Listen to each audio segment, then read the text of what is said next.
Bonjour à tous. Alors, petite vidéo, comment se passe une séance de communication animale avec moi?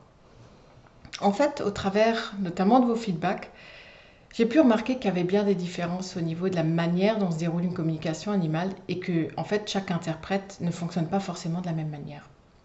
Du coup, suite aussi à vos demandes, j'ai voulu faire une vidéo sur comment se passe une séance de communication animale avec moi, que ce soit à distance ou en présentiel, donc face à l'animal.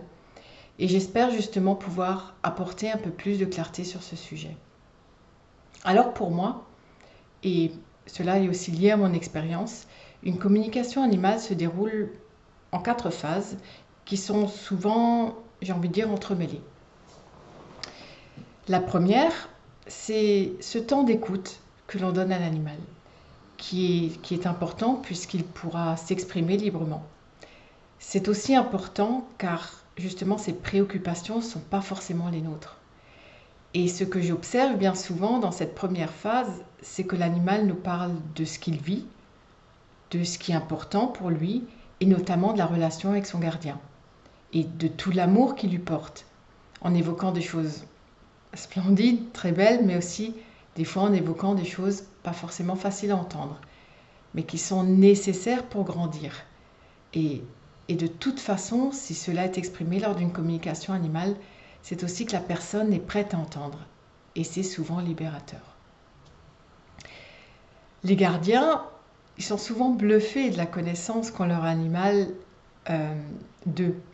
C'est aussi là qu'on va découvrir plus en profondeur la personnalité de l'animal, à savoir s'il est plutôt sage, s'il a de l'humour, si c'est une âme jeune ou vieille, et sa mission avec son gardien. Et du coup, on entre dans cette deuxième phase où là, je vais aborder vos questions avec l'animal et je vais transmettre ses réponses. Et lors de cette phase, c'est souvent moi qui suis bluffée de voir combien les animaux, en fait, ont des réponses qui touchent, qui sont authentiques et qu'on ne peut pas remettre en question tellement elles sont justes, en fait. Et pour le gardien, ce qui se passe, c'est que ça valide des sensations. C'est bien souvent aussi ressenti comme un soulagement, car il arrête d'être dans le doute et il peut avancer. Une autre chose qui est importante, c'est de faire le lien miroir que vous avez entre vous. Ce que j'appelle le lien miroir, c'est de voir ce qui vous lie et prendre conscience de son rôle dans votre vie. Alors quand tout va bien dans la relation, on se pose moins la question. Mais quand on est face à des problèmes de comportement, à certaines maladies, à certains changements ou événements qu'on n'explique pas, c'est d'autant plus important d'apporter de la clarté sur ce point. Alors je m'explique, pour moi, il n'y a pas de hasard à la rencontre ou à l'adoption d'un animal. Qu'importe comment ça s'est créé, et qu'importe la rencontre.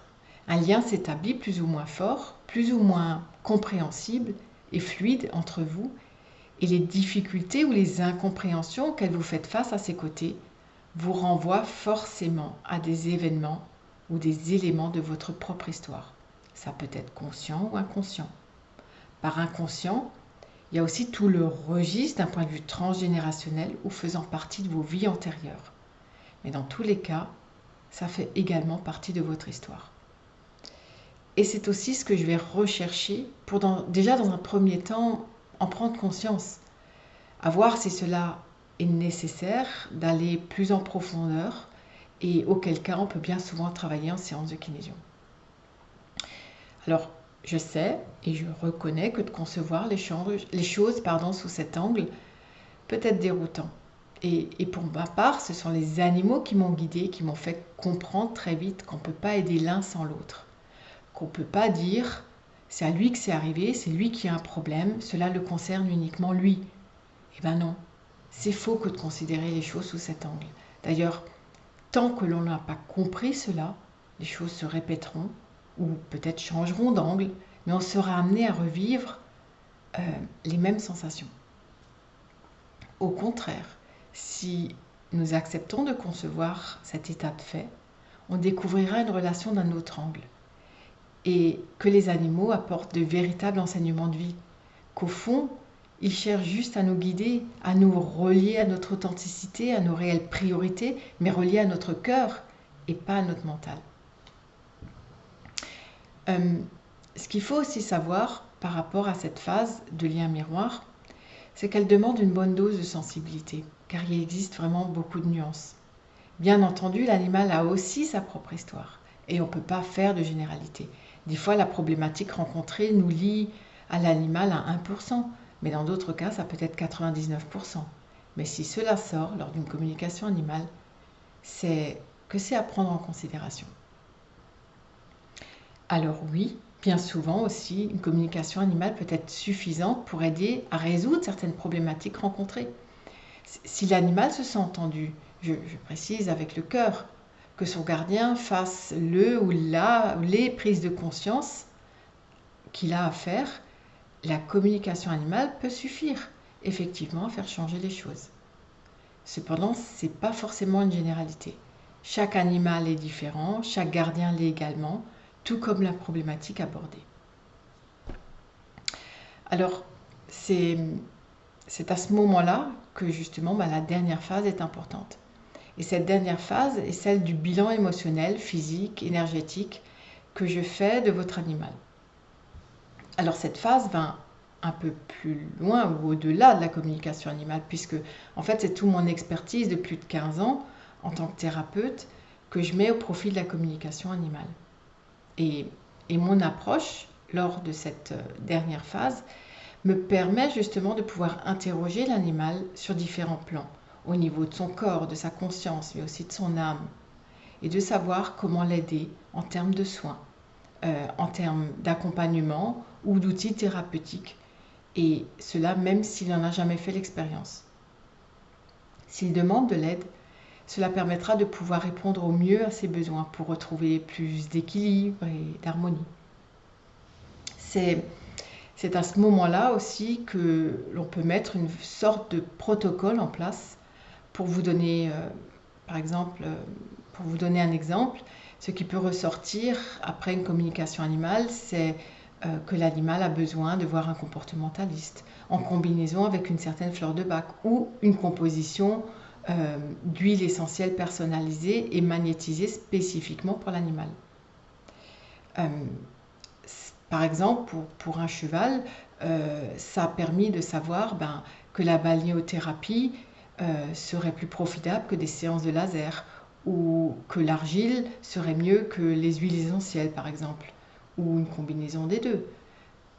Voilà, en interrogeant justement le corps, certains pourront dire qu'ils auront besoin d'acupuncture ou sont plus sensibles au reiki ou au shiatsu. L'intérieur sait en fait avec quoi il entre le mieux en résonance pour calmer, rééquilibrer ou selon les cas résoudre une problématique, une blessure, qu'elle soit physique ou émotionnelle. Des fois aussi l'animal dit qu'il souhaite une certaine plante ou de voir le vétérinaire ou un spécialiste car c'est ce dont il aura besoin. Et en fait, il n'y a pas vraiment de limite, juste celle que l'on se donne.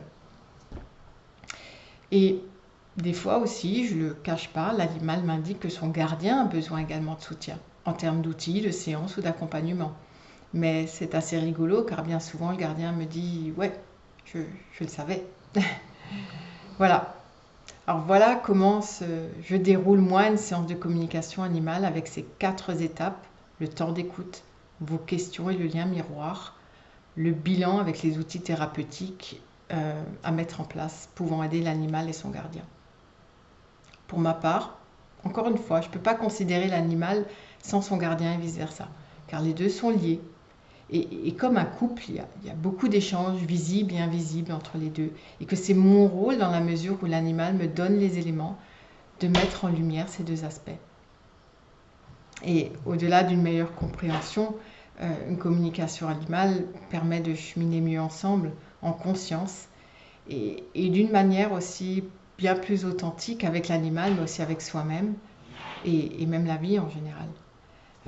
C'est tout le cadeau que nous font les animaux en partageant nos vies. Voilà ce que j'avais à cœur de vous partager aujourd'hui. Alors n'hésitez pas de commenter si vous le souhaitez, partagez vos expériences en communication animale et moi avec plaisir je vous lirai. Voilà, je vous souhaite une belle après-midi et je vous dis à bientôt.